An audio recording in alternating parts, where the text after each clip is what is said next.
I broke my back. What do you mean by that? My back is broken. What do you mean, calm it down? It's a fight. Referees telling two fighters who want to fight to calm it down. He should calm down. So he's like a clown in his show, man. He's not your guy. Because Tyson Fury's back, and all you motherfuckers are under attack. Look, Eddie Hearn can say all what he likes. Who gives a shit what Eddie Hearn says? It's garbage. Are you off your tits? Have you been smoking something? Can you let me retire and be happy? Please, just please. Bombs away from the Bronx Bomber! Wanda! Let's go, baby! Let's go! I'm through. They put somebody else up and give me an interview. What are you talking about? What are you talking about? You never give me a fair shake. HBO needs to fire you. You don't know shit about boxing. You ain't shit. You're not shit. I wish I was 50 years younger and I'd kick your ass. I got dropped, man! Are you kidding? No, you won the fight. OMG. I am so excited. Yes. What is up, MCR family? Another daily edition of the show live on YouTube, obviously podcast form, iTunes, Spotify, radio, etc. I'm Matt, the Hipster Hunter. We're talking all things boxing today. Fury Wilder in China, as Trump would say, China. That's going to be an interesting one to get to. Plus, obviously, with the updated news of the travel exemptions being lifted for foreign athletes, maybe that could change that story. We're going to dive into that topic. Obviously, we're going to dive into Mike Tyson's fucking comeback and the $20 million offer plus $20 million plus offer from Bare Knuckle Fighting Championship, which may be in line with the DAZN deal coming up, allegedly. Lomachenko, Lopez denying tune-up to take on each other in September. MTK Global denying the Daniel Kinahan connection, and then like the day after having a connection to Daniel Kinahan directly and having a press release about it. Fun stuff there. DAZN looking for cash. It should be a fun show today, guys. I can't wait to dive in on today's topics with this almost full panel. Shout out to Foogatti, who's not here with us. Loser.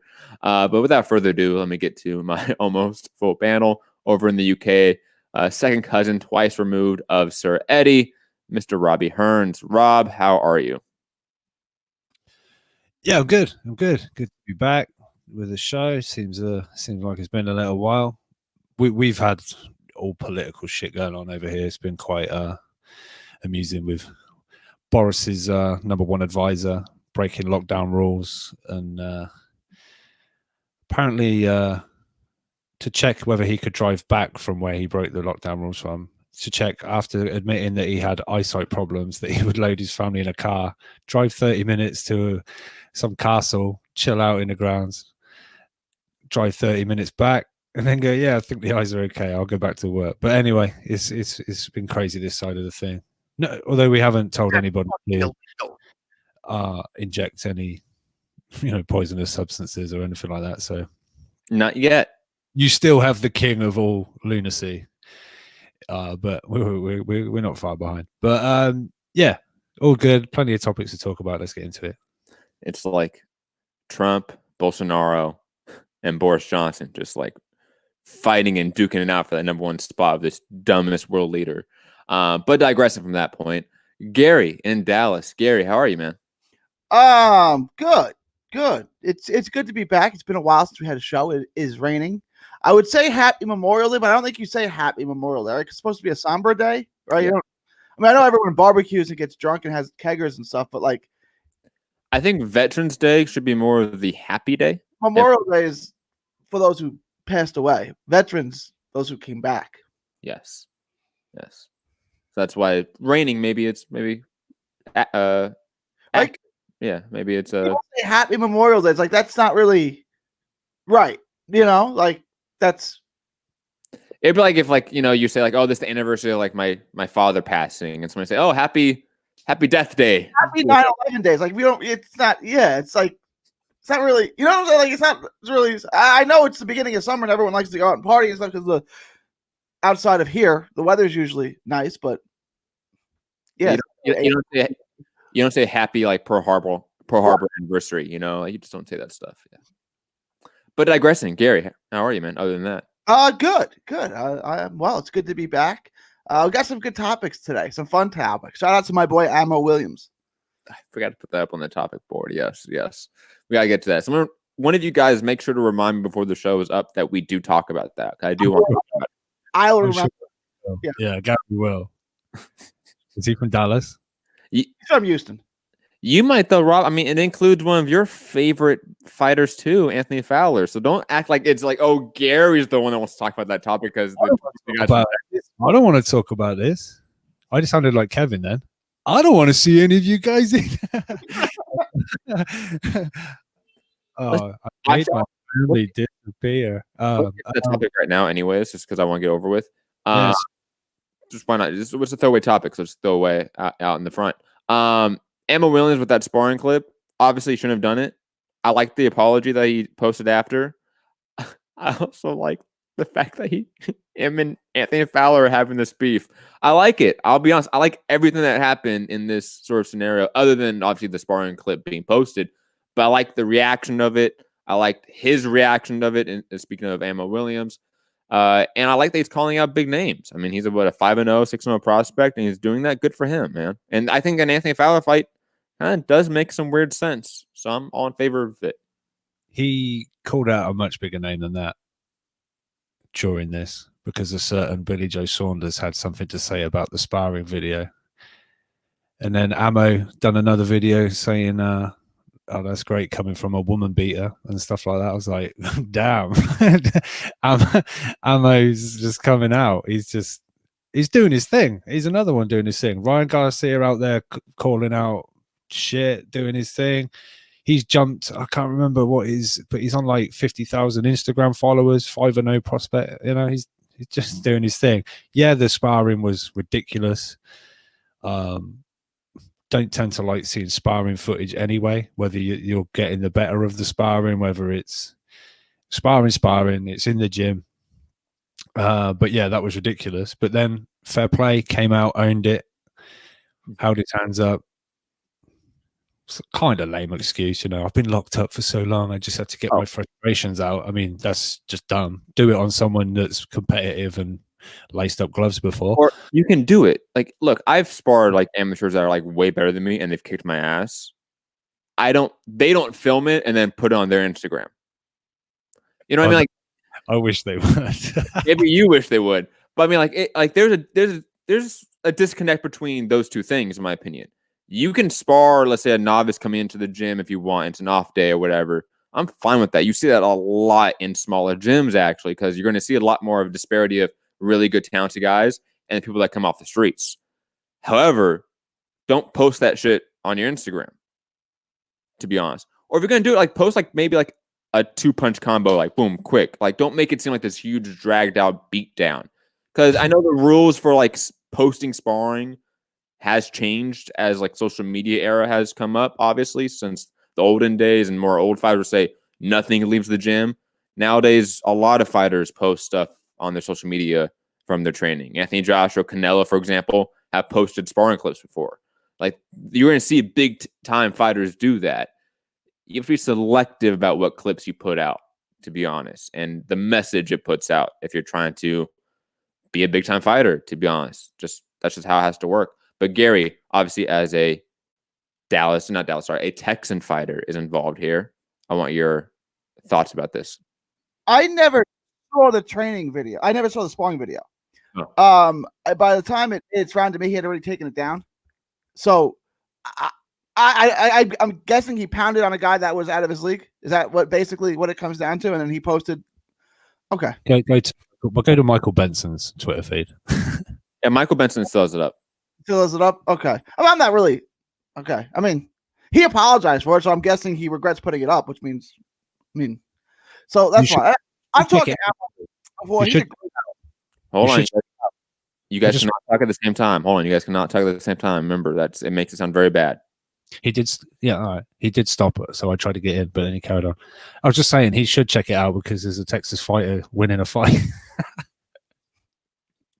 Just like when Spence beat up on Cal Brook. Remember that? Hold on. Whoa. Hold on. I don't, Trigger fingers turn to Twitter fingers. Ooh, damn. I don't remember.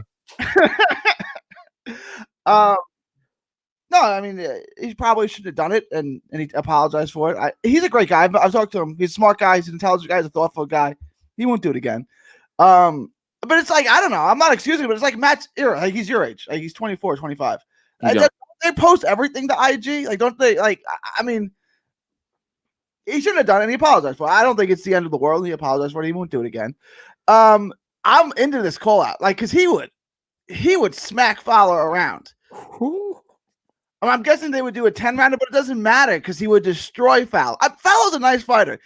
Emma Williams is a legitimate like talent. That's a guy who's going to win multiple world titles in multiple weight classes. I mean, Fowler's out of his league. It looked like the sparring session. I didn't even see the sparring session, but it would probably look. He was probably sparring Anthony Fowler in the video. You know, like. It's been too long for Gary. He hasn't done a show.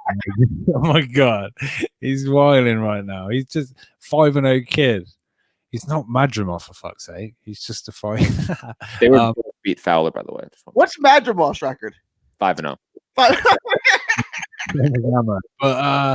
yeah, it's settled down, Gary. I mean, I don't think that fight's good. It's just another Corona call out. So get the fuck out of here with Corona call outs. I mean, he did call out Billy Joe Saunders too. I don't think that's who you should be fighting, to be honest. This weight class is bigger and a world. Let's start with Fowler. Like each one weight class bigger. He's 160, no, Amma? He fights like usually in between 54 and 60. I mean, by the time they move him up and he fights higher competition, he'll be at 54. But I don't know. He's huge. But I mean, they shrunk Jamal Charlo and Hurt down to 154. I don't know. Like, you look at these guys, they don't look like 154. They look like super middleweights, but they just get him down to 154 now. I don't know. But yeah, let's move on. Jesus Christ. You don't talk about this blockbuster topic, Rob? You don't? I didn't want to before you mentioned it. Oh, I so did. It had Fowler and a Texans fighter. Like, there's the Venn diagram here of random on the show. Ammo's nice, right? Ammo's nice. He's an exciting prospect, but yes. Pump the brakes. He's not going to bash up Fowler. Do you think he would be competitive with Fowler? I don't expect him to be competitive. I expect him to knock Fowler out. No, Gary. I know you think that. I'm talking to Rob here. I'm talking to not you, Gary. I'm talking to Rob. I just think he's, like I say, he's exciting, but that equals he's reckless and wide with his punches a lot. I don't know. I like him. Don't get me wrong, but just so. I understand you would think that he would lose to Fowler. Do you think he would be competitive? Do you think he would maybe win a few rounds? Do you think he would? It would be a good fight, so to speak. It wouldn't be him being washed. It wouldn't be him being out of his league, so to speak. It'd just be a guy that's better than Ammo. I think Fowler would jab his head off and would get to him and stop him. I think personally, but yeah, he'd probably present some trouble because, like I say, he's very aggressive. He's aggressive. That's it. He is. I do think you're right that Ammo is probably a little bit too young for a guy like Anthony Fowler, who just from the amateur system he's been through is more seasoned, and that will, I think, play some favors into his side. But I will play spoiler here with Gary and say that Ammo Williams beats up Fowler and becomes the new Matchroom star. Yeah, that's what I'm going to say. Just put it. But it's like, you know, Anthony Edwards is the kid out of Georgia, the basketball player. He's going to be drafted #1 overall, right? Like, super talent. Hasn't played that level of competition yet, right? But Anthony Edwards, the guard out of Georgia, who is expected to be the #1 pick in the draft, right? In the NBA. Okay. Give me some nondescript player in the NBA. Not a bad player, a good player, but like some nondescript player. Is Anthony Edwards better than that guy right now? Probably. You know what I mean? Like, is he better than Trey Burke? I would say Emma Williams is equivalent to a star college athlete because Emma Williams has little to no amateur pedigree. None. Almost none. Yeah. So that's where the comparison falls apart, in my opinion. Like you compare Keyshawn Davies to a guy like that guy, to the basketball player who you mentioned, who I don't know. Like that's the comparison you have to make, right? It wouldn't be Emma Williams, who's a 5-0 pro, decent prospect who got some hype because he's signed to a big promoter with a lot of cash at the time of him being signed. Maybe not right now. And on top of that, him being maybe one of the few U.S. names that was picked up by DAZN. That helped. But other than that, he's not equivalent to a star college athlete coming into the pros. Am I wrong? I think you're under. Okay, I get your point, right? He hadn't had that spectacular amateur pedigree, right? Okay, I think he's the best fighter under 25 on Matchroom Stable, especially Matchroom USA Stable. I gotta think about that more. Rob, who are some other guys under 25 years old for Matchroom? Nikita Ababi. Ammo's better than those two guys for sure. Nah, Nikita's better than Ammo, in my opinion. Nikita is more technically sound at this point because he's more composed in the pocket, stuff like that. But Ammo's the better fighter. Like Ammo hits harder, he's more aggressive, he has better killer instinct. I think those things will translate better as time goes on because I think his skill set will be improved upon. Nikita, he gets power all of a sudden. How old's Madrimov? He's over 25, right? That dude has to be 40 years old. I think he's 28. He's not young. I mean, he had a really long amateur career. Oh, sorry, I was a couple of years over the limit for this conversation, Gary. Fucking hell. He got 26, right? Madrimov might be in that discussion. Obviously, this guy just picked up a title, but Akhmadaliev is super young. Isn't he like 23, 24? So yeah, that might be somebody that we talk about long term. But digressing, we can move on to bigger topics as we've been talking about. I just realized for like a while now, so we can move. Would it have helped if Gary done a baseball reference instead of the basketball? Oh shit! No Ranger game today. Hold on. Yeah, we're stupid guys. Devin Haney. You think Emma Williams is better than Devin Haney? I wouldn't even. Oh. No. Okay, yeah. Sorry, guys. It's a Memorial Day. We're not really on point. Compare it to like Golden Boy Stable. Is he better than Tanahara? Ooh. Oh my god! I didn't know it was going to be a debate. The dilemma inside Gary's soul, right then and there, right? Tanahara or Ammo? Choose, Gary. Choose. I can't. It's like choosing between your kids. You know, I can't. But you can choose between your kids. Stop lying. Duke, my firstborn son. I mean, my daughter comes first, but between my boys, I'm kidding. I'm kidding. They're gonna hear this one day, maybe when they're older. They're definitely not gonna hear this, Gary. You can do this again on ESPN or something. When we leave this to the next generation, when you leave it to Liam, I don't even know your son's name, Matt. And I have two boys, Jacob. I have a nephew. My brother's son's name is Jacob. Yes, I understand how nephews work. Yes. Hey, that's the same here too, Gary. Same with the UK. That's how nephews work. So generation 2.0 of MCR will be Jacob, Liam, and Duke. Oh my god. Duke. Not the other son, just Duke. Goes to the firstborn. Oh my god, we haven't got to our even like first topic yet. Holy shit. But yeah, Devin Haney clearly is the best prospect in Matchroom Stable right now. I think that's probably a safe bet, right? Even with like the UK roster in mind. Rob, would profitable. I mean, is he the best? I mean, the prospect, yeah, he's the most regarded. He's the best of the blue chip prospects, right? If they were to do a draft, he'd be drafted first. Who's that? Haney. Oh yeah. All right, let's move on to our actual first topic, guys. We haven't got to that yet. What was that, Rob? I was gonna say Haney busy upsetting Tank with his training with Floyd. I like that. I was going to camp in Vegas, but I'm not going anymore. I want to talk about that. Remind me to talk about that later on. We've already talked about like bullshit topics too much. Yeah. I want to talk about that though. I do. I think it's interesting and there's an element there we needed to address. But first up, let's talk about Fury Wilder and that trilogy fight most likely not being in the US or the UK. I think we somewhat touched on this in our last show because it was like a developing story as that show was going. Let's listen to this clip from Bob Arum. Where's this from? TalkSport? Rough? Yeah, TalkSport Radio.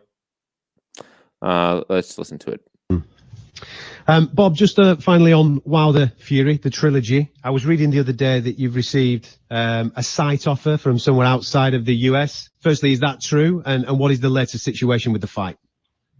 Well, we've been talking to entities outside the United States because there is no assurance that we can get that fight on even in the fourth quarter in the States or in the UK with a full audience. I don't know whether that's possible or not.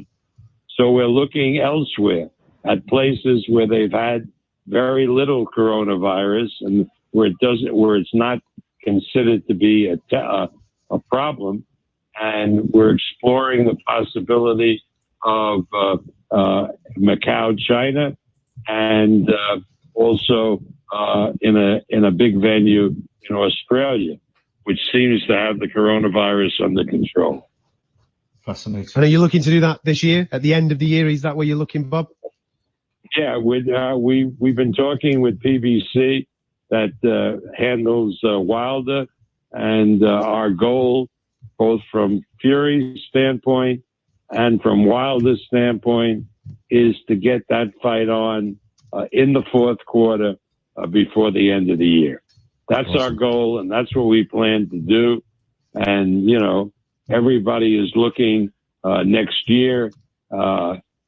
Fury hopes that if he wins and if Joshua beats Pulev, and Eddie, I think, is looking for ways to put on the Joshua Pulev fight this year, that if Fury and Joshua win, to do that fight sometime in the first few months of next year. Now, before we address that all this came out before the travel exemptions for foreign athletes was lifted. So this development could potentially change what we just heard and what could be happening in the fourth quarter of this year, because the thought of getting a Tyson Fury to the U.S. or a Deontay Wilder to the U.K. is no longer an issue. Now, guys, thoughts on what's going to happen here? Thoughts on what we see in this fourth quarter fight? Do we see a Fury Wilder fight in the U.S. and the U.K. because the travel exemptions have been lifted, or do we see them go to Macau or go to Australia with a big site fee and hoping to have fans there? Thoughts, Rob? I'll go to you first. I don't think you definitely won't see it here. I don't think not in the hope of doing it in front of a packed audience. And as for foreign athletes being able to travel, I don't know the likelihood of seeing Vegas packed out for the, what did they get last time? Just shy of $17 million gate by the end of this year. I'm not sure.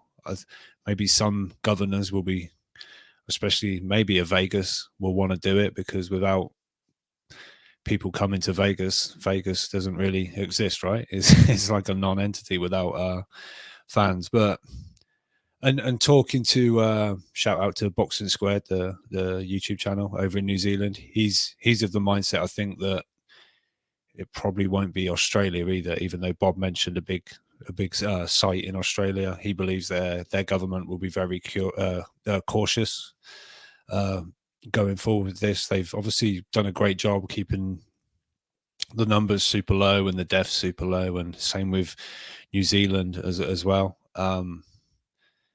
So my thought is it will be Macau.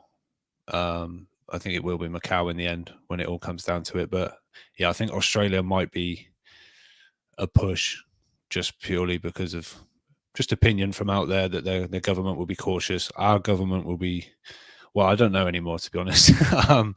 And as for you guys, like I say, it's down to governors. And I don't know if you heard, Matt, but I kind of suggested that Vegas, without people coming to Vegas, is nothing. It's a, there's no economy basically whatsoever unless it's just pure tourism, right? So I think Macau is probably the favorite right now. So yeah.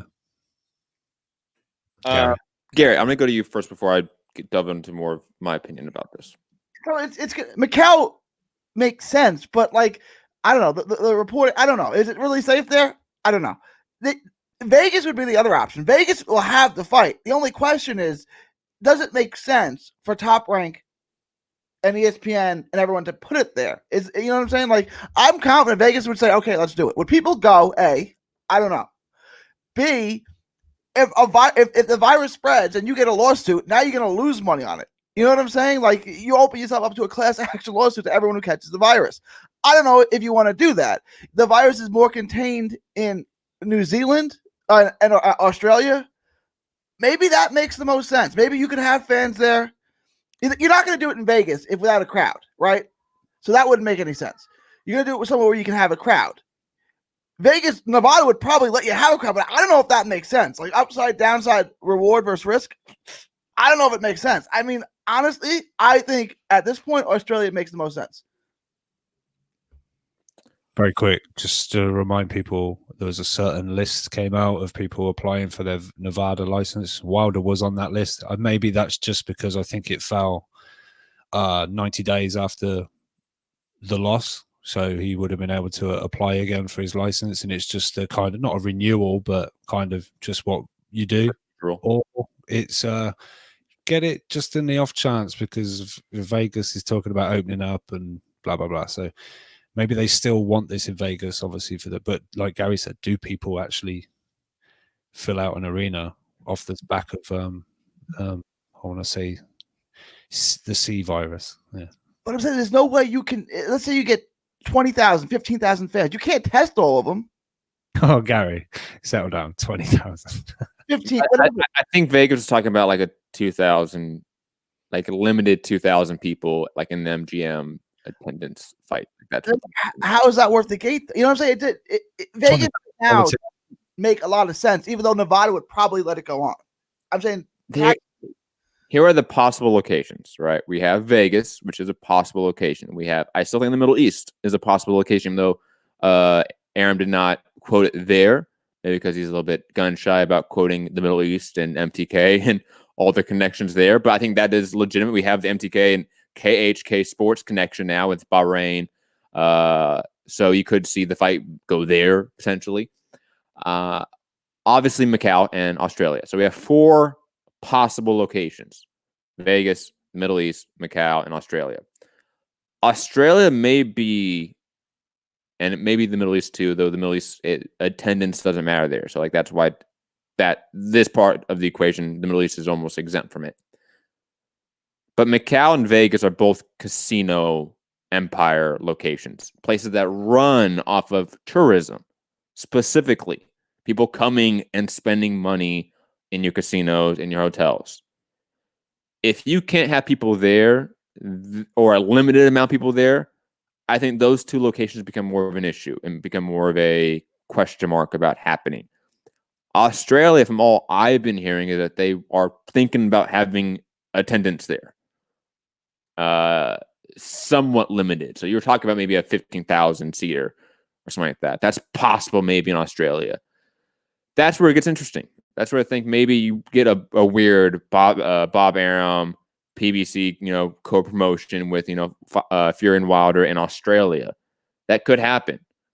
But if Vegas or Macau get some sort of attendance allowance, so to speak, from whatever regulation or government they have to adhere to, then I can see those 2 options opening up and being the front runners again, because they're going to make more money in Macau or Vegas than in Australia. And this, Saudi Arabia or Bahrain is still the black horse, so to speak, or dark horse, I should say, of the race here. And they could come up here and get this fight at any point. Let's be honest. It's a live dog too, because they could just buy it. You know what I'm saying? Like how much? All right, we'll pay more. I'd say it's an underdog, but it's a live dog. I wouldn't count that out yet. Agreed. Guys, any other thoughts on this? On Fury Wilder 3? Do you want to talk about the idea of Fury AJ in the first few months, or the first quarter, I should say, of 2021, and the Dylan White mandatory not being accounted for? I mean, that's just obvious. It's entering the realms of absurdity that he hasn't got any title shot with all Dylan White's done. Like, this is if I'm him, why is he still with Eddie Hearn? Like, what else do you want me to do before you get me a title shot? What do I pay you for? Get me a title shot. He's got one. It's just when it's called, right? They've said February 21. He was interim champion and mandatory.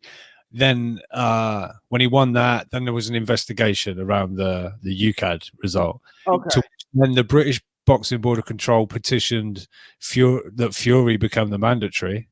And they said, Rob, quickly, because I need to be reminded. I don't remember. I'm asking you for information. I'm not trying to be smart here or anything like that. I'm not trying to be a smart ass. The AJ and Dylan White rematch, because that was negotiated at one point. I want to say in like April for the April date at Wembley. Okay, thank you. Why did that fall apart? Was because that also Dylan White said it was a lowball offer, and that in the rematch, the terms of the rematch was still that Joshua still got the percentage, the higher percentage of the purse, and his idea is still, I'll back myself. Then when I beat the WBC champion, and you come I'm more leverage. I have more leverage in this negotiation. Absolutely, yes. I do.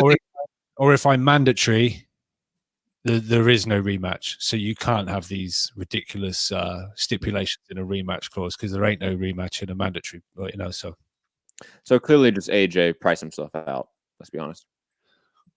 Well, yeah, if you want to, or it depends. This is the thing. Oh, Dillian White keeps talking, but he turned this down, that down, that down, that down, that down. Or it's AJ's a low baller. This, that, and Dillian didn't need to go to fucking Bulgaria for the Pulev mandatory and blah blah blah. It's just whichever fence you sit on. I know you're trying to just get a rise out of people, but I sit on the fence of pissing off Matchroom fans as much as possible. That's always a fun fence to sit on, to be quite honest. But moving on, because we do have more topics to get to. On the bench in the PBC garden, throwing stones over to the Matchroom garden. That's what you do. I'm not in the PBC garden. Stop. Stop. You can't say that. That'd be like saying I'm in the top ranked garden because I love Teofimo Lopez, or I'm in the Golden Boy garden. Though these are very weird comparisons or analogies here, I should say. And I don't know why we're in gardens. I'm in the Golden Boy garden because I'm a Canelo fanboy and stan. That would be the only reason you're in their garden. Exactly. You can make a better argument that I'm in there because they have Tanahara, Josh Franco, Virgil Ortiz. Like, it just so happens that all those Texas fighters are with Golden Boys. I walked in the Golden Boy garden, put down, hey Canelo, how you doing? Oh shit, Gary's here. All right, back to the Matchroom garden. I'm not staying here just to hear Gary dribbling. Top Rank has to pick up their Texas fighter game. They don't really have any good fighters. Gary cannot root for Top Rank. How can I do that? Where's their Texas fighters? He's got in on it. He's got ammo. He's got ammo. Eddie. Yeah. How's Eddie Hearn beating Top Rank for the Texas fighters? Hooker, right? And Hooker, yeah. Yeah. Because they're a bigger company right now. That's why. Matchroom has made great profit margins last year. I forget what the percentage was, but I know they made bank in the last year, and they're and they've been making more and more money each year. Like they've been very successful. Yeah. And to be honest, their increasing cost of fighter pay has been subsidized by the networks. So they're not losing money in this era. That's why when we get to this topic about Eddie Hearn talking shit, it's gonna be really funny. But digressing. Speaking of Vegas and it opening up and all that stuff, the Nevada State Athletic Commission is going to have a meeting May 27th. The Top Rank events in June are on the agenda. And I'm assuming that we're going to get a actual codified sort of requirements with COVID from this, hopefully. Because if it's left up to the promotions to handle COVID, precautions, we're going to get a lot like this story by Thomas Hauser, which I implore a lot of people to read, even though it's about the UFC. I know we have a boxing crowd here. This is a good in-depth piece, and that really explains quite well how a combat sports promotion can put on an event during this time. Just want to point that out. But let's get to this Mike Tyson topic, guys. Let's be honest. This is the topic that people want to hear. It's the topic that Rob has been dying to talk about, guys. Dying. He is so excited. Look at him. Look at that face. That's a face of excitement right there, Rob. Pure joy. The BKFC, which sounds like a KFC offshoot, which is bare knuckle boxing or bare knuckle fighting, did offer Mike Tyson a alleged $20 million offer to fight there. They are reportedly going to increase that offer, and some names that have been thrown in the hat are Wanderlei Silva. These are all former UFC or MMA fighters. Wanderlei Silva, Tito Ortiz, or Ken Shamrock. Guys, thoughts about an obviously juiced up Mike Tyson at 53 years old, training with other juiced up athletes that have been known to juice up and wanting to fight in a unregulated sport in bare knuckle fighting for $20 million. Holy shit, 2020 is a fucking weird year. Gary, I feel like you want to jump in on this one. This is up your alley, I feel like. I was like, this is absolutely ridiculous, right? First of all, why would anyone want to fight Mike Tyson in a bare knuckle fight? That's like ridiculous to start with, like that notion. And I was like, I don't even want to see him fight at 53. Either he's going to kill someone or he's going to get killed. Like, there's nothing good in this. And then they threw the name around Ken Shamrock. He's got to be 50, right? Oh, yeah. I used to watch Ken Shamrock when he was in the original UFC, like UFC 1, 2, 3, when he was fighting like Hoyce Gracie. Who are some of the other? Dan Severn, Tank Abbott, right? And that was always like a debate we had in the early 90s. Mike Tyson versus Ken Shamrock in a street fight. Who wins? Well, now I know they're 50 and it's an old man fight, but let's find out.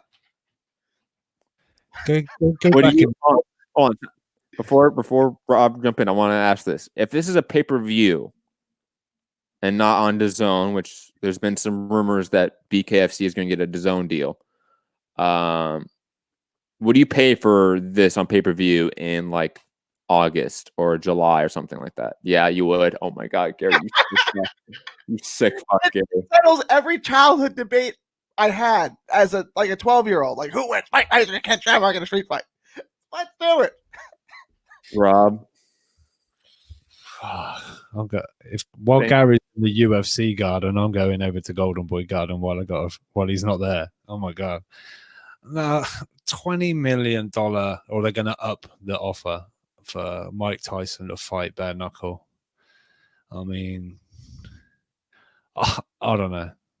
There was a fight hype video the other day saying, look what the shape he's in. He looks in great shape. But then he started throwing hands and it just looked like, I don't know. You could tell it was a 53-year-old. He looked great for 50, but he's 50. Like for an example, like I know like we don't have video of this and it's hard for maybe our YouTube audience, but like for those that have seen maybe like Sugar Ray Leonard do like bag work, it's like, man, he looks really good for his age, all the stuff that he's been through. Like he looks pretty good. But watch out, 147. Sugar Ray's back. You know what I mean? Or no, let's go to bare knuckle fighting and fight some other old legends. Like, no, like that's not in the thought process. It's like, oh shit, this old legend is still really good with throwing hands compared to the normal human being. Because the normal human being doesn't throw combinations to heavy bag ever. Look, I roughly know what some people will say to this, but I kind of run with it. Dave Allen said this perfectly. He said, Oh God. You've got to understand where he's coming from with this. He's putting himself down with this. He said, I beat Mike Tyson right now. And if that isn't the saddest thing you've ever heard for any reason that Mike Tyson should come back, then that is it, because I would beat Mike Tyson now. And that he's putting himself down. People will go, shut up, it's fucking Dave Allen, he's this, that, and the other. Mike Tyson would kill. Yeah, Mike Tyson from 1990 would have beat Dave Allen just by turning up, just by looking at him. But I don't know. I've hated this from the second it reared its head, when there were alleged offers from Australia that they would fight a rugby league player, Sonny Bill Williams, and then it's progressed to Danny Williams, who beat him back in when Tyson was 38 or something. And yeah, Tyson had a bad knee, but he also blew his load by throwing huge shots, and Danny Williams beat him. And then he lost to, who was it, Gary? After Danny Williams, and then that was it. Danny McBride, yeah. Yeah. And since then, who else is it? Tito Ortiz has said he's been offered to fight. He's come out and said that he's been approached to fight Tyson. Holyfield's on about it. I saw Holyfield on Instagram training, and with the caption being "comeback season" or some bullshit like that. Yeah, and I'm like, no. If I see fucking Mike Tyson and Evander Holyfield and bare knuckle fighting, I'm gonna riot. I'm gonna go find Dave Feldman, and I will have some harsh words with him. I don't want to see him fight Holyfield. Like, Holyfield's got a lot on the ball still. Like, he's got a kid in the NFL. He's got another kid who's a fight. I just saw him right before the pandemic when his kid fought in Dallas. I don't want to see him fight Holyfield. Ken Shamrock, though, I'm interested. Gary, stop it. For the equivalent, Rob, because maybe this is a DAZN connection somehow, and then maybe it's somehow on Sky Sports, potentially. I don't know. But let's say, because I know you paused your Sky Sports subscription, right? Yeah. There's no sports. Would you restart it for a month just to watch this? No. Okay. No. I don't want to see Mike Tyson fight whoever it is. By the way, Team Batman Boxing corrected me, even though I know I needed to be corrected. I did that on purpose, saying it was Kevin McBride. Yes, Danny McBride is a fantastic actor. I can't remember which one's which. I can't remember. This one's Eastbound and Down. That's Kenny Powers. Okay. That's Danny McBride. Yes, that's why I do it. They kind of look alike too, which is. And one beat the baddest man on the planet. But yeah, this whole Tyson thing, from the minute it raised its head, I've been like, nah. And I don't know. I don't want to see it. I want to see him with gloves on. Just be Mike Tyson. You're still a cool guy. You've got, what was it, Hotboxing, a podcast or whatever. He was getting a little bit more, I don't know, like traction in the boxing world. He didn't need to do this. He was becoming sort of like, he was saying things on his shows that was getting little headlines, and he was always in the thing doing good. It's $20 million. Well, yeah, I know that. Yeah, right. But and if you're Mike Tyson and you could fight Ken Shamrock, who is living in a trailer somewhere. Why do we keep saying a wrestler's name? Oh my God.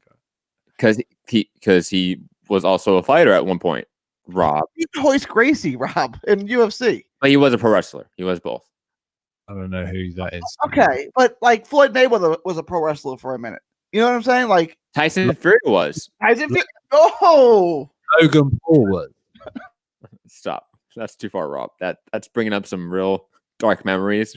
Saying everyone's been a fucking wrestler. Logan Paul, how dare you bring his name on this show? Ken Shamrock was a legitimate UFC guy. He wasn't a joke. Wait. He was one of the originals. Did they script his fights in the UFC as well? No. Oh, okay. He lost in the first UFC. Well, he didn't lose his first fight. It was a tournament. It was a one-night tournament. So he won, I think, his first two fights, and then lost in the final against Horace Gracie. He got submitted. And Horace Gracie was like a 170-pound dude with the gi on. And Ken Shamrock is this big guy coming from pro wrestling, right? Come from shoot wrestling. How heavy was he? 200 something. I said 20. I mean, he wasn't tall, but he was like wider than he was tall. He's about 5'11", 6 feet, and like maybe 2. So back in the day, there wasn't weight divisions in the. No. Oh, yeah, Tank Abbott against like little wrestlers, and like Hoist Gracie. Oh, bro, dude.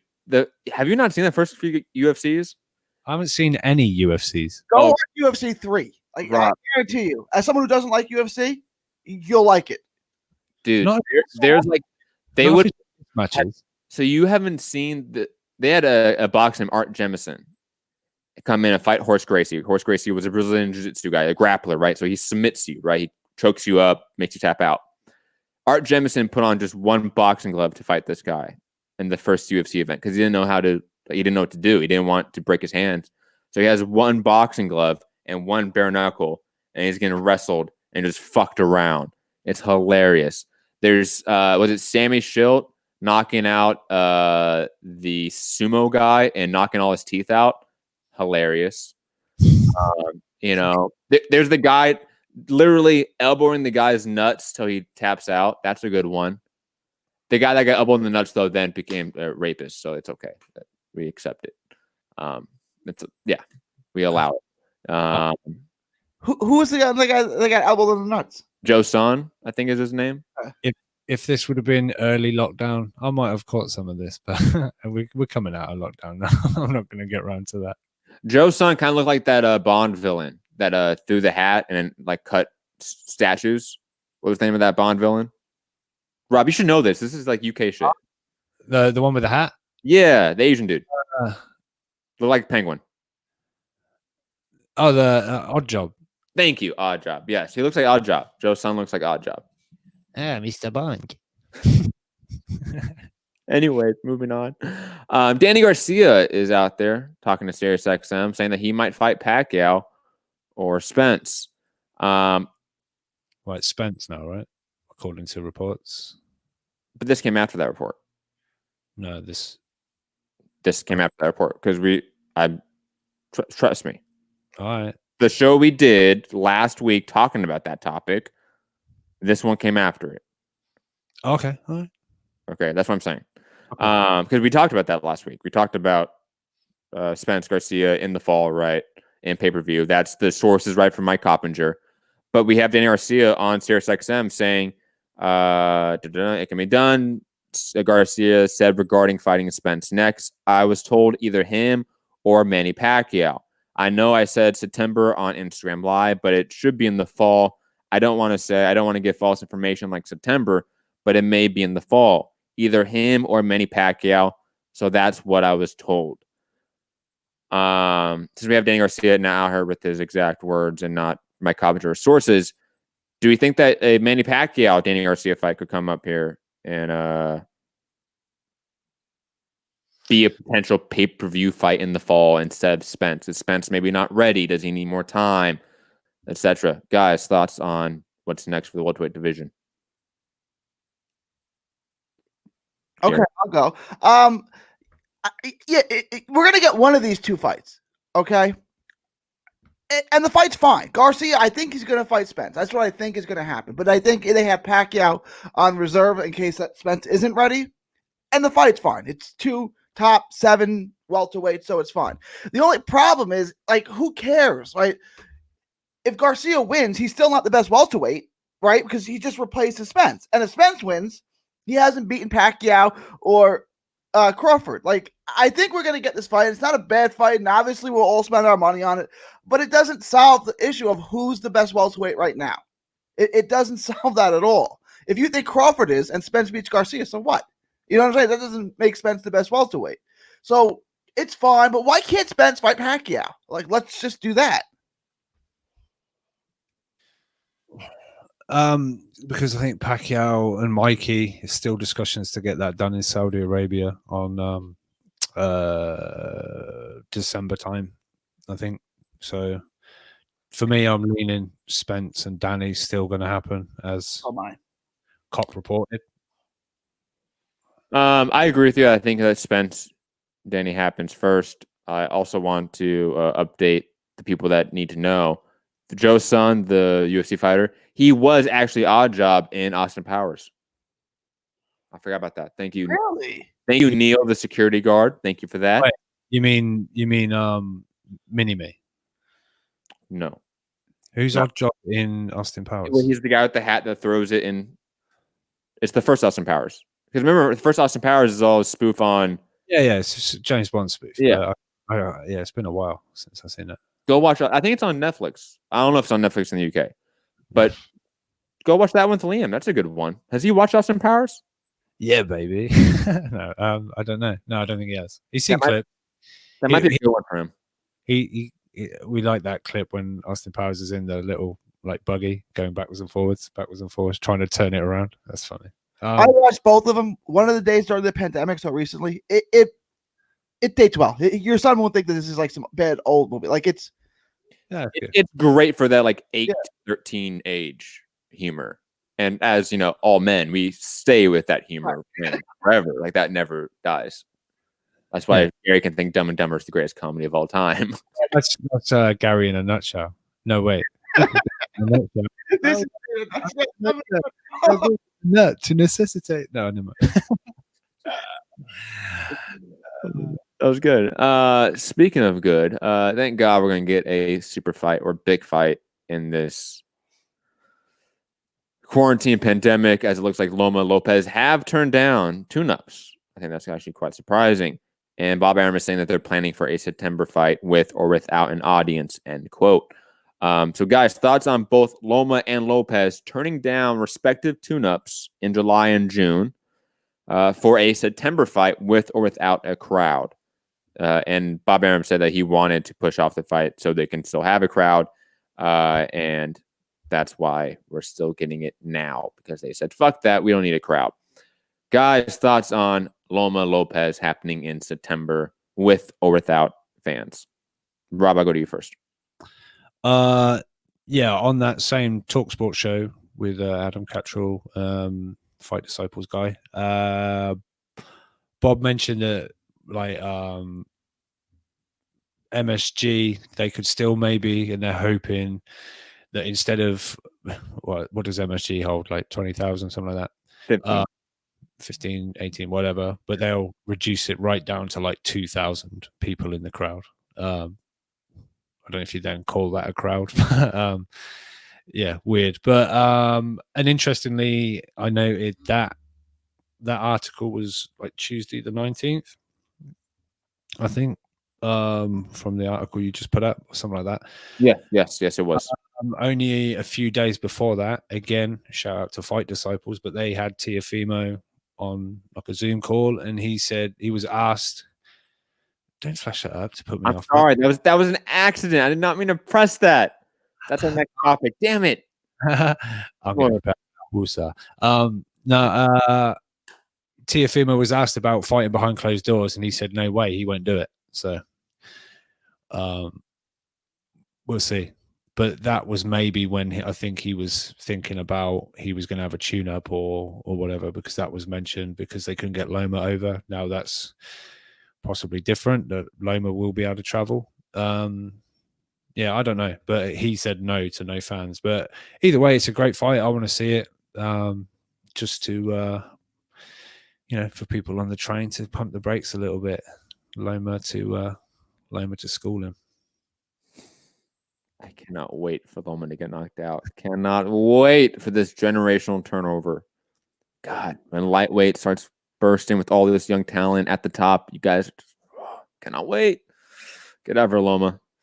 By the way, if Lopez was to beat Lomachenko, he would obviously win the WBC Diamond bout for beating the franchise champion, but not the real belt. Become mandatory to Devin Haney. That's how it would work. So Teofimo versus Haney. That'd be good. And then Loma's still franchise champion though, still regardless, right? Yeah. That's a designation for all the work he's done for the WBC. Meaning the one he had versus Campbell for a vacant title. That was 2, but yeah. No, it's 1. It's so good. So good. I love it. And he might have been paying sanctioning fees for rankings before that. That's possible. Would he been a champion in? I'm talking about like his first 2 fights. Before he was a champion. Yeah, it's different to Canelo's list of achievements for the WBC, right? You know what I'm talking about. Anyways, regardless, Gary, I know you were really hyped on this topic. I assume you have a lot of thoughts about it. So thoughts on Loma Lopez turning down respective tune-ups for a September clash with no fans, or maybe with fans. Who knows?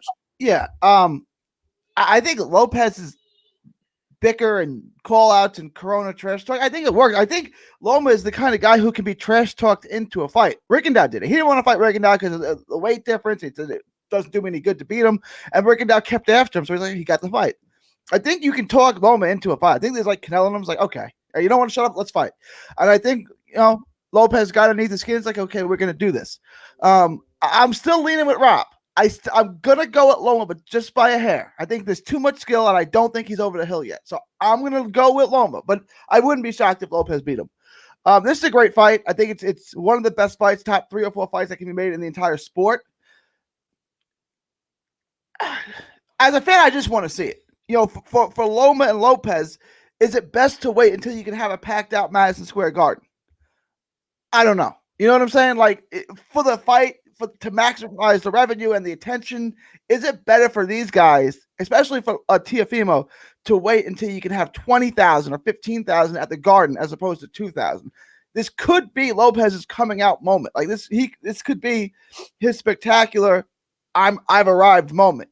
And do you want to do that in front of 2,000 or do you want to do it in front of 20,000 in your home city?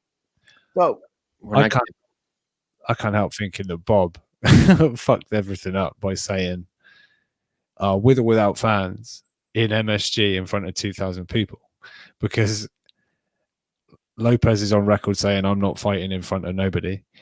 And isn't Loma's team on record saying they're not fighting in New York again after Nick Eaton got in their opinion, a shitty, because apparently Teofimo actually said Loma wants to do it in Vegas.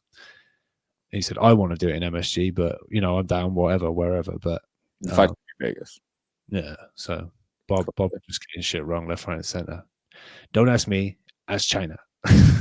I think that this is one of those fights that's such a important fight, but then again, we are in a time where normalcy does not come back to us with any expedited nature. Like, we don't see a 20,000 person or attendant fight again this year. Like, we just don't see that. We don't see 20,000 people in a fight till maybe 2021, 2022, and that's just a reality.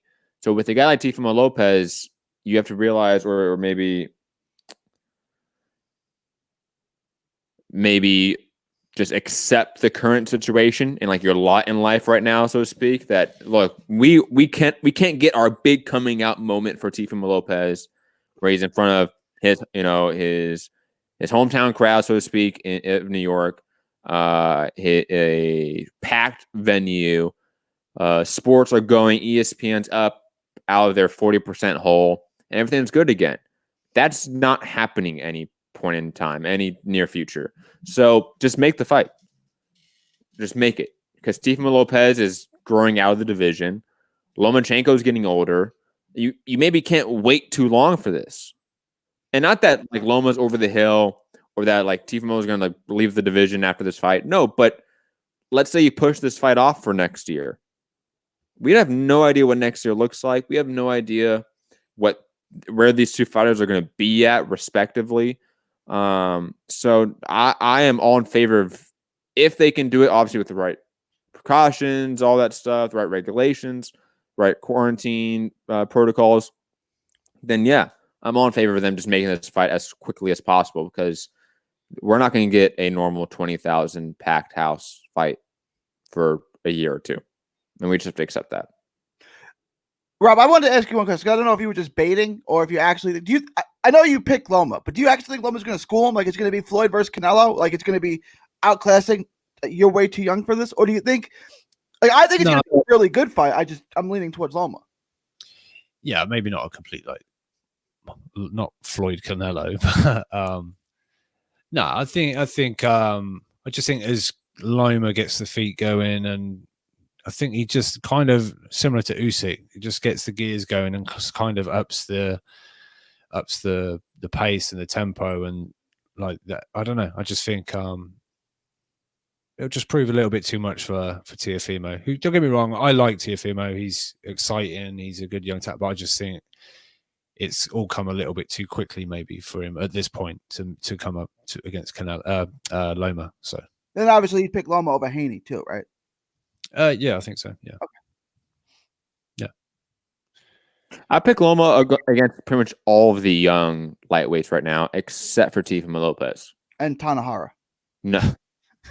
No, he's not in the group of talented prospects, well, Gary. Like even like a Gervonta Davis, who like we're now putting him in with that class because he's at the weight class and he's young enough. So let's just, for sake of conversation, put him in there. I would still pick Loma against Gervonta Davis, though that is a tough fight. That is a legit tough fight for Lomachenko. But Loma does win on points. I think that's easier. I think that's easier. Easier than what? The other guys. Than like Ryan Garcia? Tank is an easier fight than Teofimo. Than Ryan Garcia? Yeah, Tank just seems to throw single shots. He kind of, I don't know. He's easier than Tank's easier than Teofimo. He's not easy than Ryan Garcia. That would be a schooling. If Loma versus Garcia would be 1.108.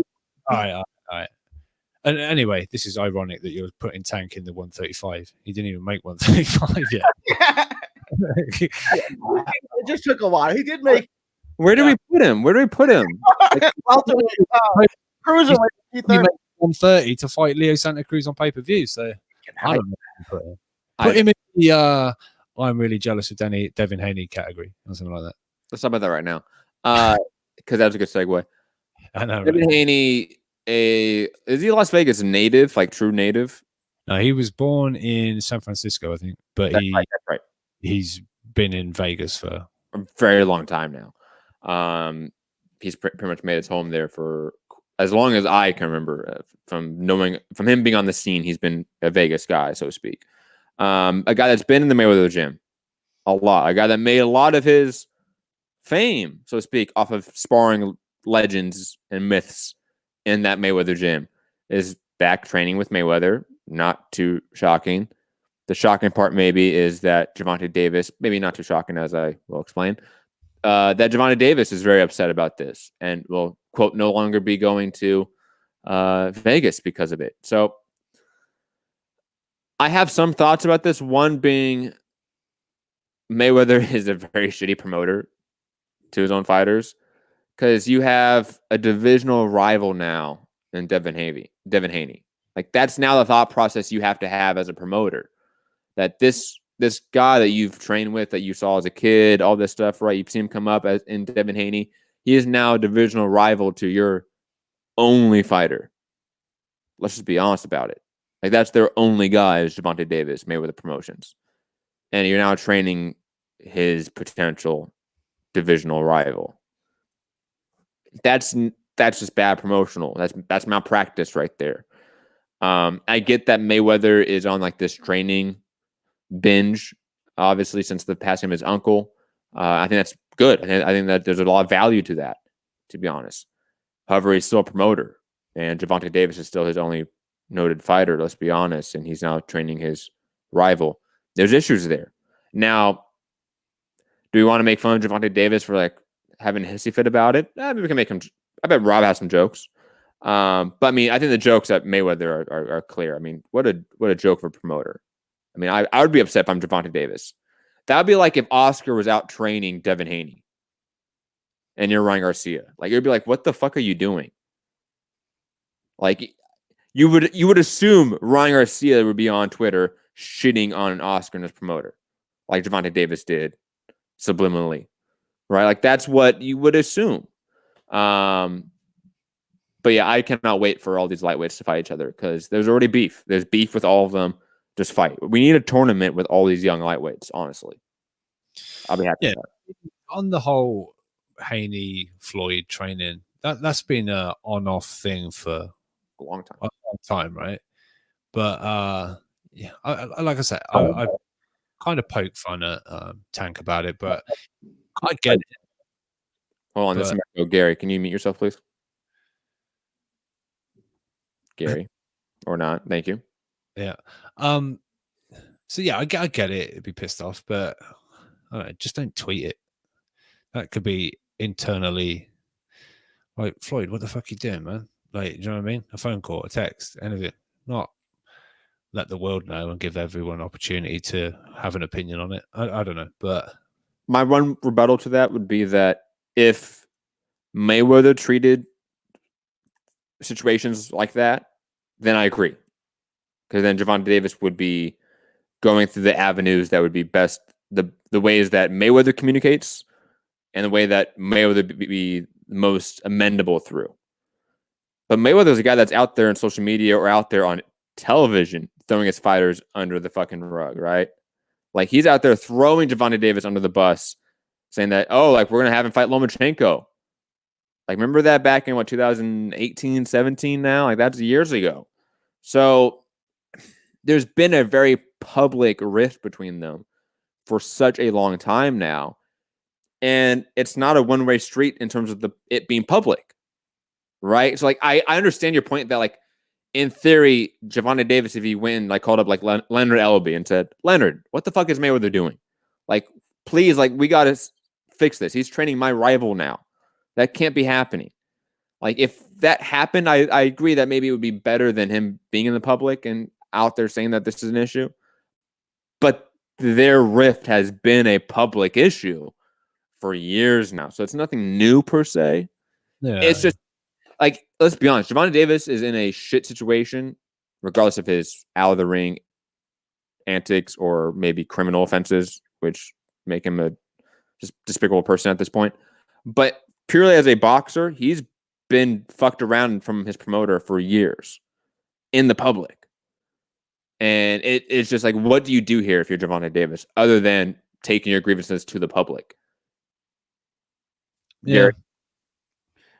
Yeah, I want to agree. Like, Floyd Mayweather, best fighter of my era, right? Terrible promoter. Like, I mean, it's Tank Davis is still really young. He's only 25, but he should be starting to hit his prime now. He should be ripping through competition. For what we saw against Pedraza like 3 or 4 years ago already, like, he's progressed now. Like, this should be the Tank Davis era where he is running through people. And he hasn't fought anybody good since. The best name he has since is Gamboa. You know what I'm saying? Like, they've done a terrible job with him. Maybe it's out of spite. I don't know. But, like, Floyd's got another prospect named Xavier Martinez, 130-pounder. He might be a featherweight. I think he's good prospect, really good-looking fighter. You never see him on anything, right? Like, he's barely active. He should be fighting 4 times a year at least, maybe 5. Really good-looking prospect, possible future world champion. He's that good of a fighter. You never see him fight. I mean, Floyd's done a terrible job, and it's really impacting Tank now. Tank hasn't been moved along at all. And now he's still really young, so there's plenty of time. Right? Like, if Tank just won his first world title this year, you'd say, okay, he's a young champ. But, from where he's come, like, he's made no progress. Like, his career's not even stuck in neutral. That Tank's in reverse. Yeah, like, when we talk about, like, the Charlos digressing, especially Jamal Charlo digressing, like, Gervonta Davis is another level of digression from that Pedraza win. Like, that was supposed to be like the next Mike Tyson low era, right? Like, that's what it was pushed as.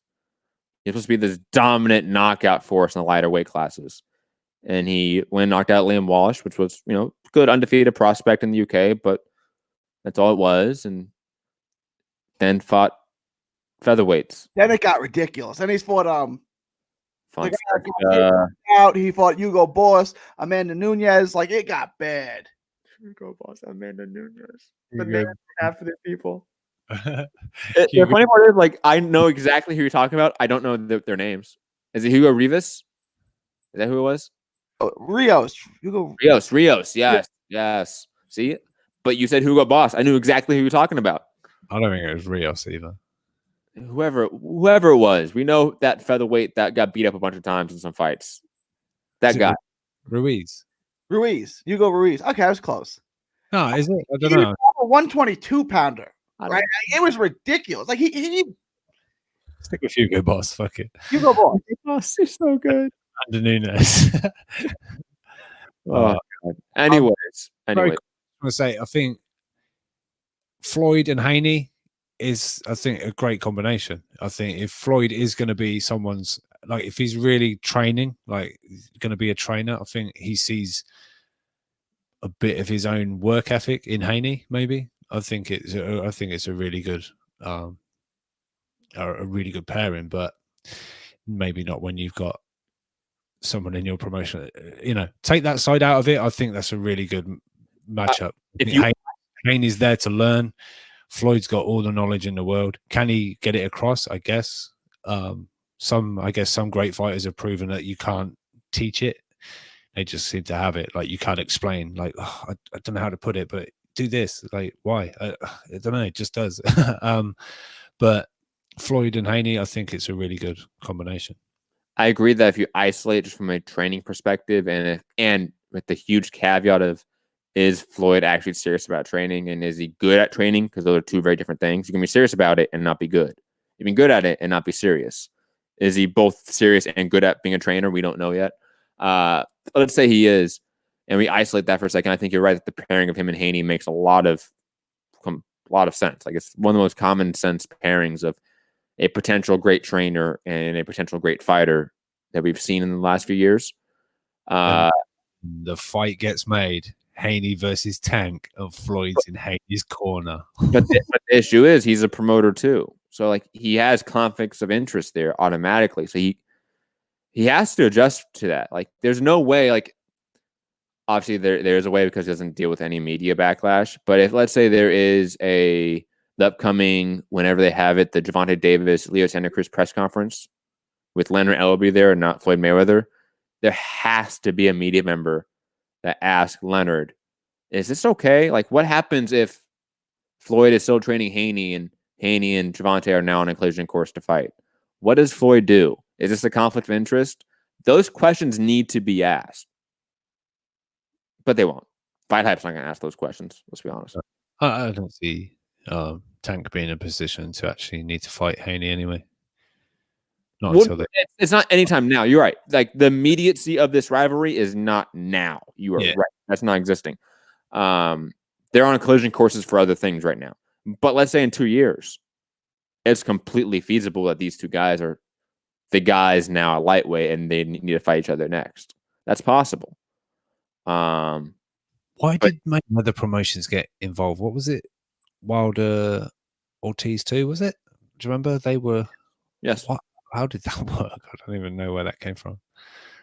Well, it's either TGB Promotions, it's Floyd Mayweather Promotions, PBC trades out promoters in terms of who is all involved in that fight though. That was weird. Like, Ellerbe was down in training camp with Ortiz and stuff. Whether is Ortiz with Mayweather Promotions and we didn't know or something? Like, did something happen?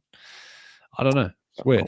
That was weird. Because remember, Floyd took a load of the spotlight during the fight week and Wilder was all pissy. I remember that. Good times. Yeah. Speaking of good times, remember DAZN, guys? Remember DAZN? DAZN was nice, right? That was a good time. Even though if they upped their price from like $9 to like $20 a month, but regardless of that, it may not. Whenever this is finished, speaking of coronavirus and all that stuff, we may not have DAZN, guys. I know it's sad. It's sad. I know.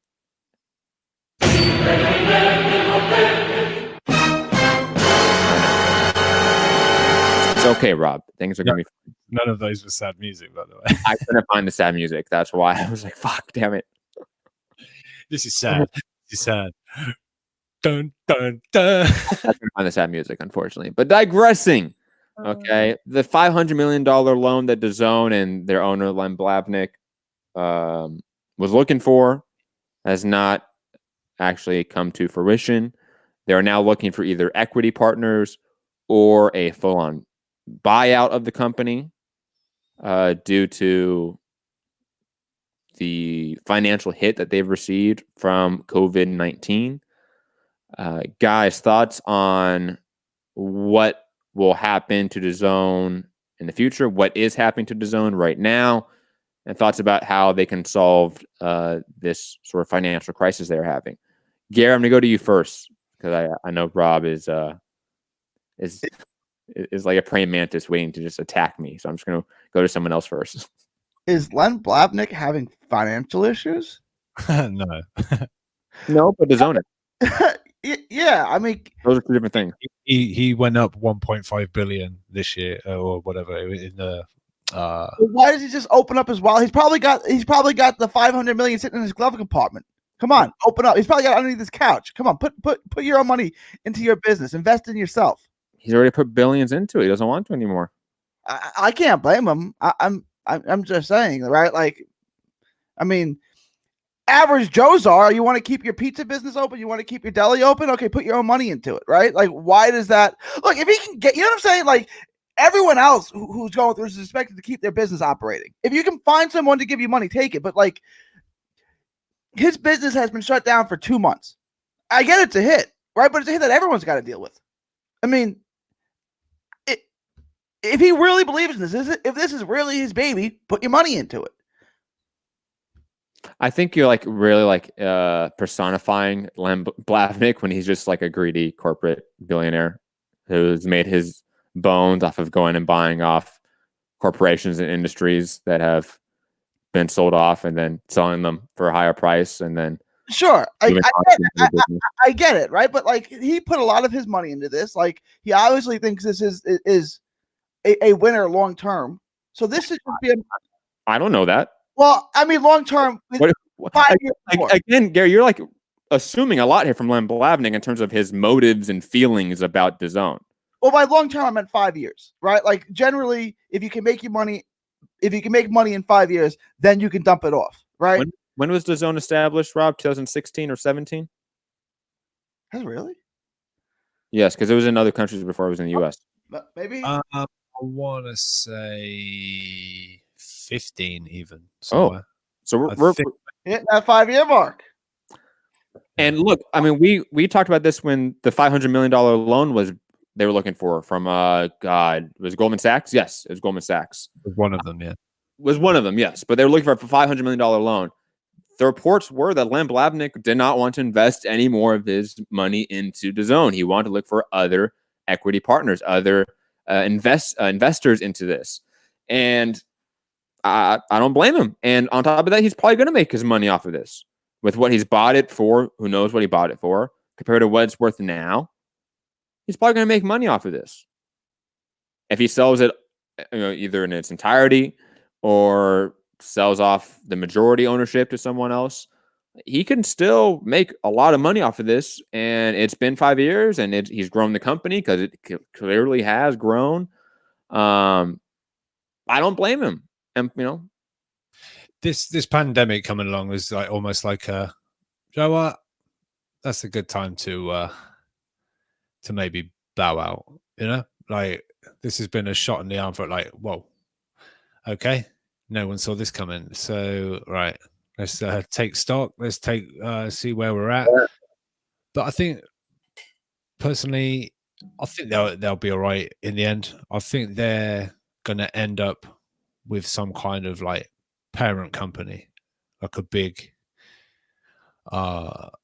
it's been suggested that Amazon are possibly Amazon Prime Video or streaming sports a possible interest there. So whether they get like it remains as like DAZN, but there's like I guess like Disney for ESPN and that kind of thing. I think potentially down the line it's going to be a huge giant behind DAZN, but keeping it as DAZN. And I've also been informed that Mr. Blavnik isn't going anywhere as well. So,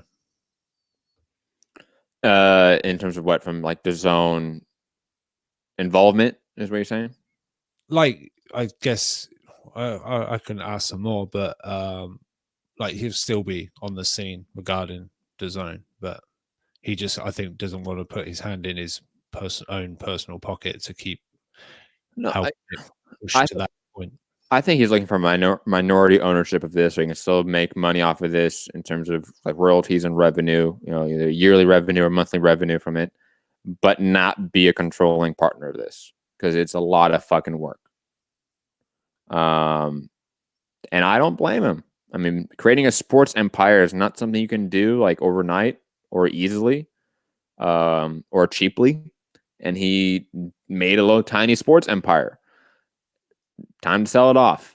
Now I do wonder, like, let's say if an Amazon buys it, do they just strip it for its parts, so to speak, and rebrand it as like Amazon Prime Sports. So it's, it's no longer DAZN, it's something else. It's a new thing, and they've just taken either the hardware or software that DAZN has, they're taking the infrastructure it has and just repurposing it, and it's in a new name. That could happen. But regardless, I think DAZN, what we know of DAZN in the last 2 years won't be what DAZN is in the next 2 years. I think that's probably a safe bet. Whatever that looks like, whatever DAZN looks like in 2 years, I don't know, but it's not going to be around like it was in the last 2 years. There's no way. Regardless of COVID-19, I think that was going to happen. COVID-19 happening expedited this process significantly. Now, I will add the one caveat, and maybe you guys can jump into this. My last point on this topic. The issue of COVID-19, the fact that sports is probably the industry that's been hit the hardest, at least in the entertainment side, I should say. Thoughts on maybe DAZN not being able to find a owner, not being able to really find a equity partner through this period because there's no one buying it. There's no one looking for it, right? There's no one that wants to sort of invest into DAZN right now. And on top of that, this process, this pandemic lasting a lot longer than people think, and they have to shut down their doors. Is that a real possibility? Meaning, is it not probable? Is it a possibility? Is there a 5, 10, 15, 20% chance of that happening? Gary, thoughts? I don't know. I was going to listen to what Rob had to say first. I would say, if you want to hear my opinion first, I would say that is a real possibility. It's certainly a possibility, for sure. Like, there is a percentage chance. I don't know what that percentage is. If I have to guess, maybe it's 5 to 10%, right? Okay, so that DAZN cannot find a buyer, cannot find an equity partner that suits what Len Blabnick is looking for, and he just shuts down the company so he doesn't have to keep paying for people and paying for corporate overhead. Like, that's 100% possible. I got a question. I have the year subscription, so I'm just getting screwed, right? Like, but everyone in the chat who are paying monthly, did you guys just cancel? Because I would have. If I was paying monthly, I would have dropped it. Like, why would I? There's no reason for me to pay for that. Like, did you pay for this next year or just this last year? Like, you know what I mean? Like, my charge just got. I was going to get charged again last week, and then I canceled it.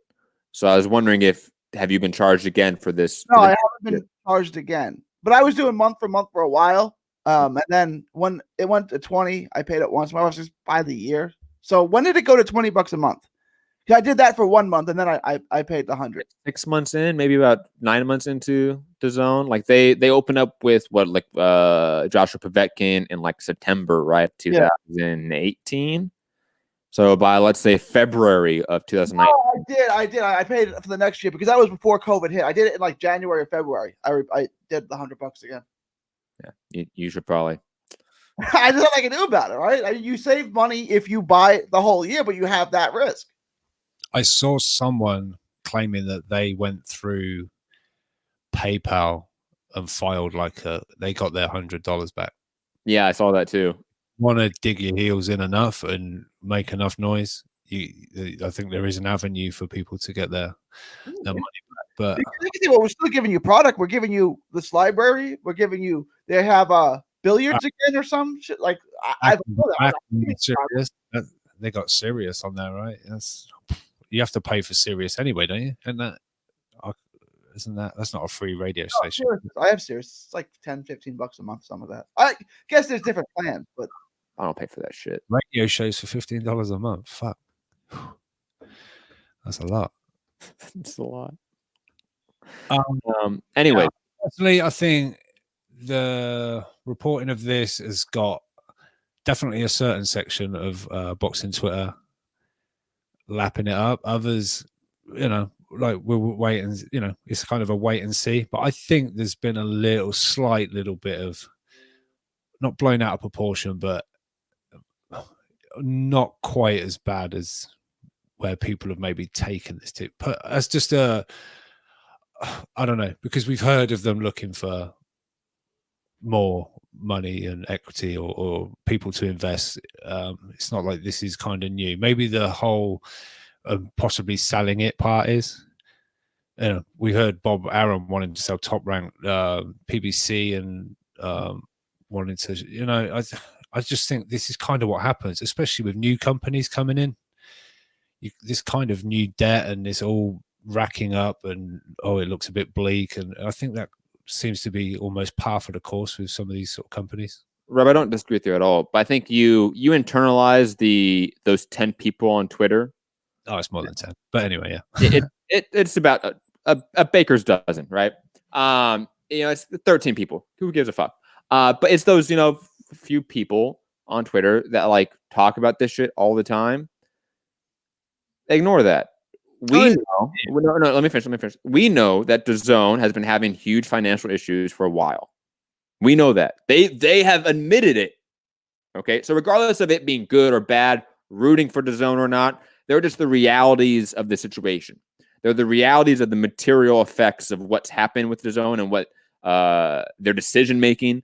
So we just have to accept that reality. The reality is that DAZN is hurting for cash. Len Blabnik isn't, but that's not the point. Len Blabnik is not DAZN. Those two things are not the same thing.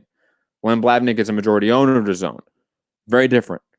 And they have been looking, speaking of DAZN now, they have been looking for cash for, 9 months now, let's say. Maybe even more. It's just maybe a year. It spends because time's a weird thing right now. Probably a year. And they have admitted that they have overpaid fighters. They have overpaid for content and for product, and that they need to drop back. And as Eddie Hearns says right here, good segue by me. Hearn, boxes purses completely out of control, partly my fault and DAZN's fault. And he's absolutely right that DAZN and Eddie, and more of DAZN specifically, have. Because Eddie, I mean, if somebody's going to give you a big bag of cash, we're going to say no to it. Like, Eddie was a guy taking a big bag of cash from someone. I don't blame him for that. DAZN, though, from a business standpoint, they knew they were overpaying for content. And they knew they were overpaying by a gross amount, by an exponential amount. Joe Murkowski admitted it. For example, about a year ago, probably, I want to say he admitted it and talked about lowering down fight purses, etc. That seemingly really didn't happen from all the other fights that happened since that Joe Murkowski's statements. So it's not about like rooting for DAZN or not. It's just the reality of DAZN is laying in the bed that they made. Right? They created a market influx that was not sustainable. And then on top of that, a fucking worldwide global pandemic hit that expedited this process that they created. It's not about rooting for DAZN or not. It's just the reality is that DAZN is in trouble. They need to accept that. They need to deal with that. And they are. They're clearly trying to. It's just the matter of will they or not. That's a matter of opinion at this point in time. That's a matter of speculation and pure opinion. But the realities of DAZN and the situation they're in, they have directly led to it in large parts. Except obviously the whole coronavirus. It's tricky, right? Because they kind of had to, didn't they, to make an impact in the market. They had to they had to do this. They had to come in heavy, get a stable under the, they went crazy for Canelo, they went crazy for Triple G, but to make a splash, they kind of had to. But like you said, a pandemic coming in, and it's affected everybody. Look, I've had the ability here to pause Sky Sports. I don't think BT Sports have had that option. You said ESPN are down like 40% or have been since before the pandemic. I don't know about, Showtime's obviously got different content, but as far as sport networks, I'm sure everybody's hurting because I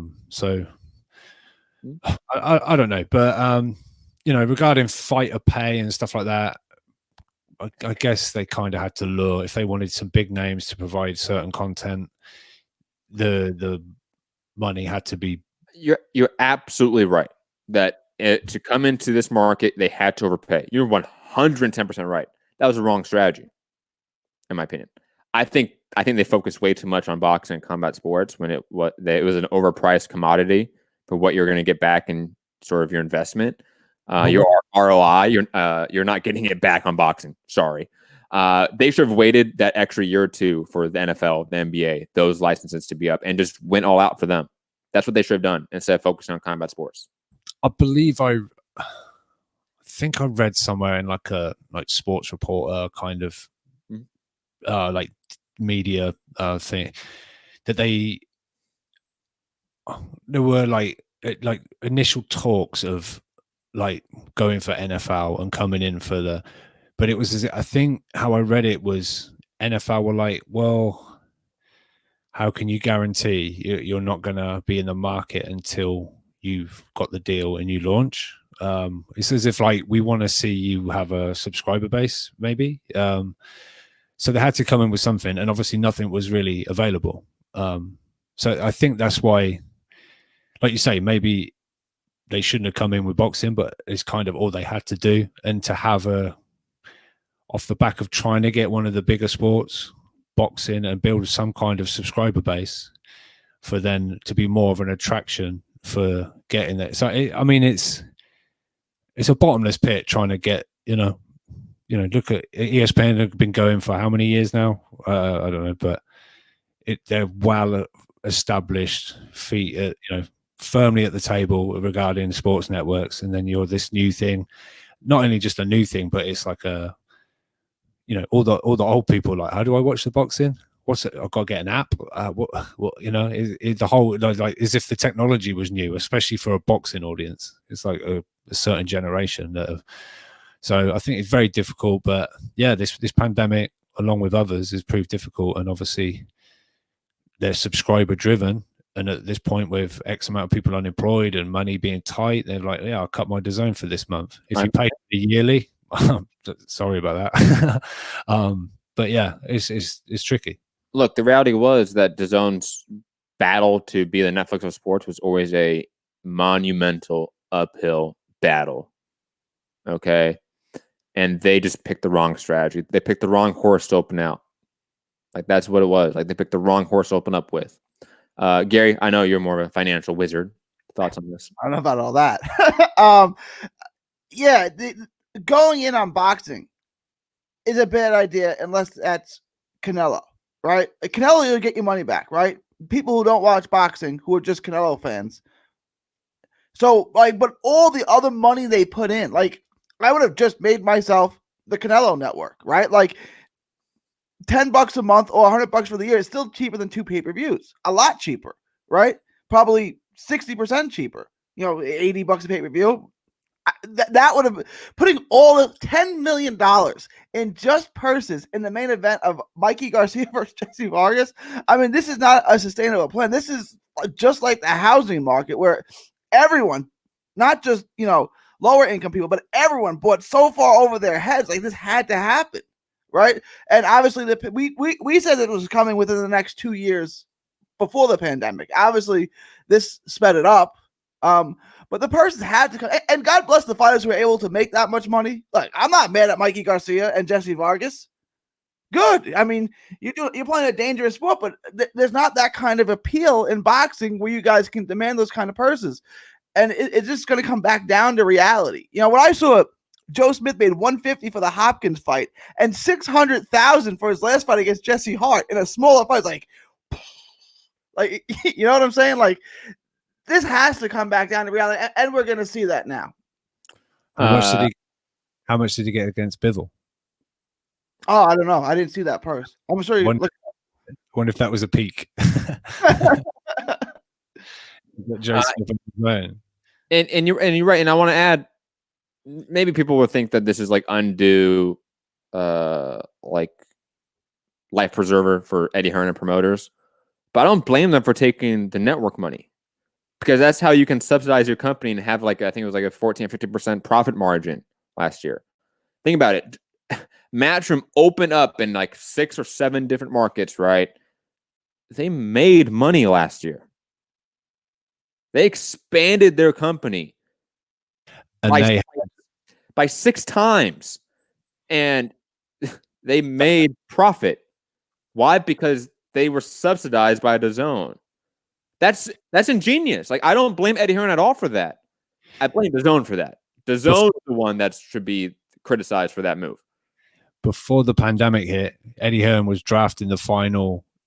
They were drafting the final stuff to launch Matchroom Germany, Matchroom Australia or New Zealand or both, Matchroom somewhere else. So there's going to be like another 4. Oh, Canada. Matchroom Canada was going to launch as well. Obviously coinciding with DAZN were going to be launching basically worldwide as well, you know. So yeah, that's kind of back burner stuff at the moment regarding Matchroom Germany and all these other countries. But yeah, they were going in another, another 4 or 5 territories, I think. Like Matchroom, not DAZN, you know. Yeah, you're right. No, you're right. Matchroom, I think, was opening up Spain. They obviously opened up in Italy. I think they're talking about Australia. They're talking about a few other places. I forget. I think New Zealand as well. Germany. You mentioned Japan once or twice. I don't know if that was ever going to come off, but yeah. And quickly, Coach Mitty, longtime listener, supporter, and friend of the show, who I also think is like a financial person, so to speak. I don't know what you guys really do in that industry. Saying it's hard to dissect because we did not know the kind of data insight they had to back some of their decisions, speaking of DAZN. These decisions had to be justified with tangible ROI, return of investment conversation in the boardroom. They probably lost money in these new markets in that first year, though.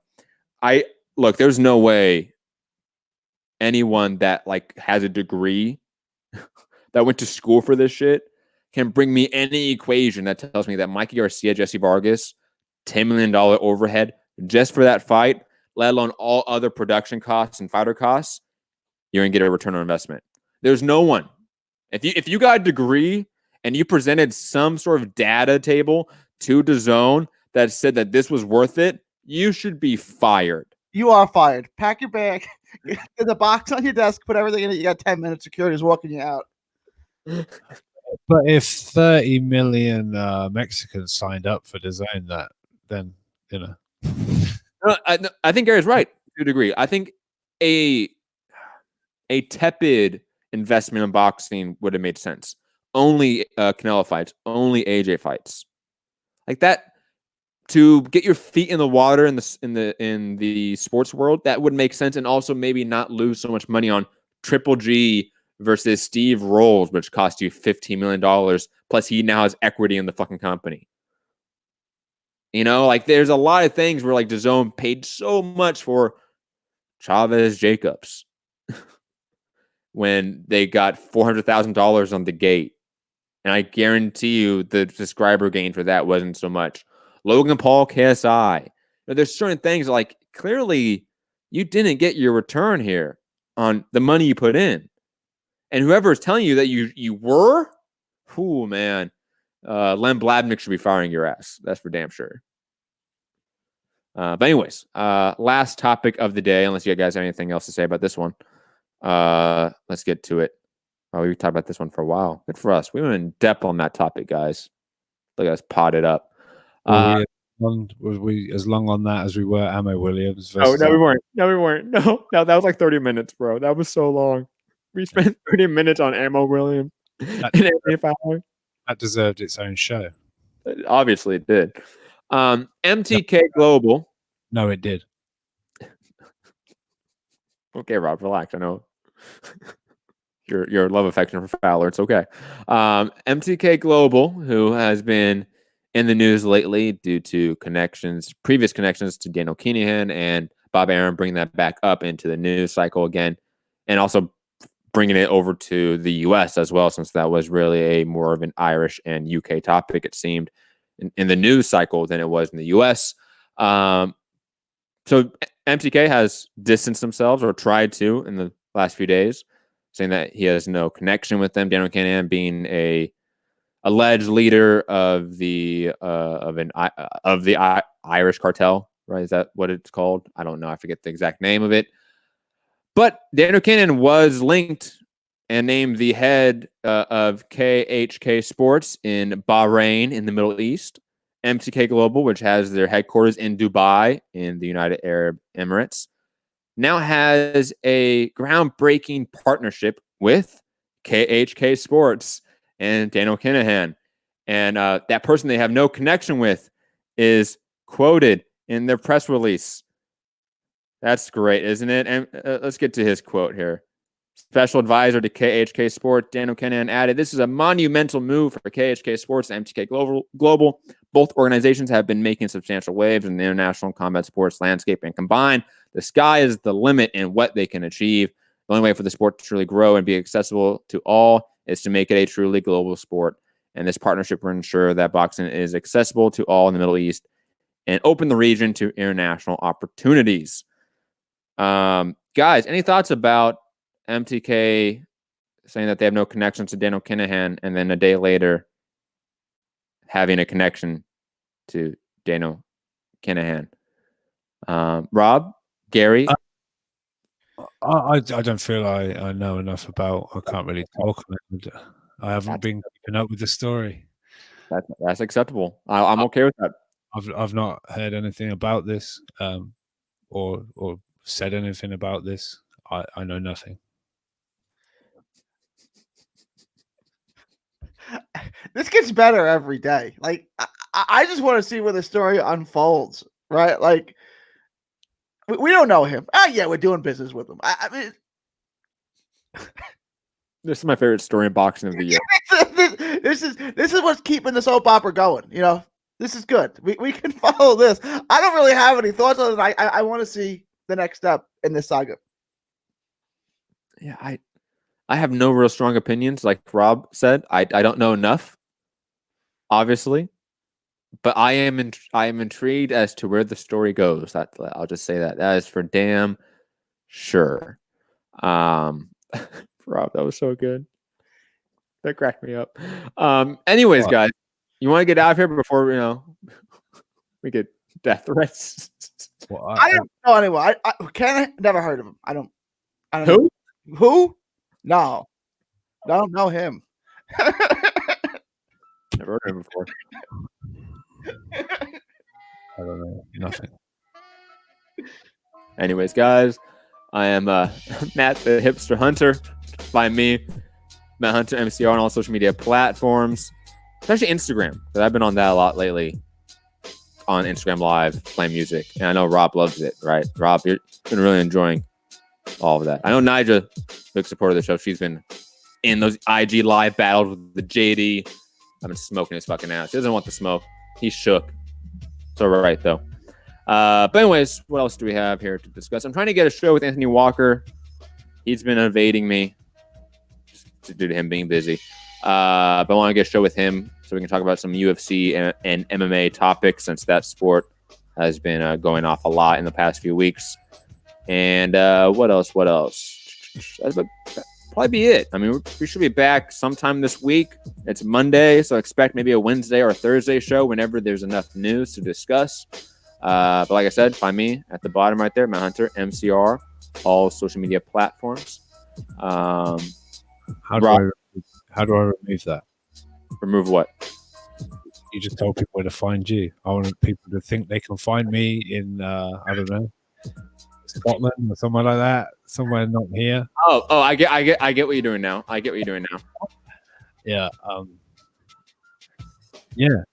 Just stay safe. No, wait, it's not stay safe anymore. What is it? Use your comment. What's the new government slogan? I can't remember now. Your government's different than ours. I don't know. Yeah. No, I can't remember what it is. Was it? It was stay home, save lives. No, protect the NHS. I can't remember what it is now. It's like use your common sense. You bodied that, Rob. Bodied that shit right there. Yeah. Just, don't Texas. Wash your hands. That kind of stuff. But look, we're getting closer. Eddie Hearns' garden. Getting close. Matchroom garden, should I say. Gary's over there in the Golden Boy garden. He is. It's true. Yeah. Looking Virgil Ortiz is in there. He's there. He's going to wait till Virgil Ortiz stays or leaves. Matt's just like in, I don't know, like some just concrete thing. Like no garden. Miserable. Yeah, I hate boxing, right, Rob? Yeah. It's so negative on it. Yeah, it's funny. But yeah, hit that thumbs up, share the show. Gary, sign us out, man. Find me all from social media at 3D Boxing, 3D Boxing Blog, from Texas to the world. Thank you, and God bless. Stay safe. Peace.